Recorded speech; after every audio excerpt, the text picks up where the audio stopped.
Hello sir, কি খবর? ভালো লাগে স্যার মুই তো ফাঁসিয়ে গেছি। হ্যাঁ কি? ওই যে স্যার রেস্টুরেন্টে ছোট স্যার আইসেলে খাইতে, তো মুই তো আমনের ডিউটি পালন করার জন্য আগে দেখতে আসলাম, দেখা তো গেছি ফাঁসিয়া। তুমি ওই গেছো সুপে সুপে, তো তোমারে ওরা আবার খুঁজে পাইলো কেমনে? হ্যাঁ, তুমি কি কাম করো? তোমার খেয়াল কোন দিকে? তোমার কি কোনো খেয়াল নাই? দেখতে আইসা তো মুই ফাঁসিয়ে গেছি। মোড়ে ওই বিল ধরাইয়া আরে ভাগিয়ে গেছে। এখন কাউন্টারে মনে ধৈর্য রাখছে যে যদি মুই বিল না দিই মনে ছাড়বে না, মনে জেলে নিয়ে যাইবে। এখন তো তুমি কেমনে করে গেছো? ওখানে তোমারে কইছি চুরি করে দেখার লেগা, তুমি ওর সামনে যাইয়া তুমি ঘুরতেছো।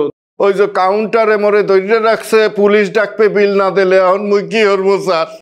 কত হয়েছে বিল? হয়েছে এ ভাইয়া, ওই যে পোলাপাইন যে খাইছে না, বিল কত হয়েছে?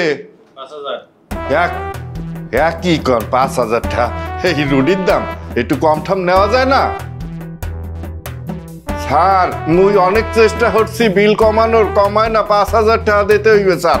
5,000 চাইছে বেটা, একটু বার্গেনিং কর একবার শেষ করে লইস আমার। আরে তোরে তো পক পিসি পাঠালে তো দেখা যাবে কদিন পরে আর উল্টা আমার জরিমানা দেওয়া লাগবো। স্যার মুই অনেক রিকোয়েস্ট করছি আগে, ছাড়ে না স্যার।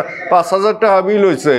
তোর মুখ তো কেমন মুখ লড়ে নাকি? তুই খাও। হাই, মুই কিছু খাইতে আসি না, আরে খাইয়া তারপর ভাগ্যে গেছে, আমারে ধরাই দিয়ে গেছে বিল। এখন তো ওই যে কাউন্টারে মরে ধৈর্য রাখছে, পুলিশ ডাকবে বিল না দিলে। এখন মুই কি করবো স্যার? ওরা খাইছে, তুই খাইতেছ না? তুই খাইস না খাইলে আরো দাম, আর বিল বেশি যাবো। তাড়াতাড়ি দিয়া তাড়াতাড়ি বাঘ, তাড়াতাড়ি আয়। সর্বনাশ করে দিচ্ছে আমার। ধন্যবাদ স্যার, দিতে আসি 5,000।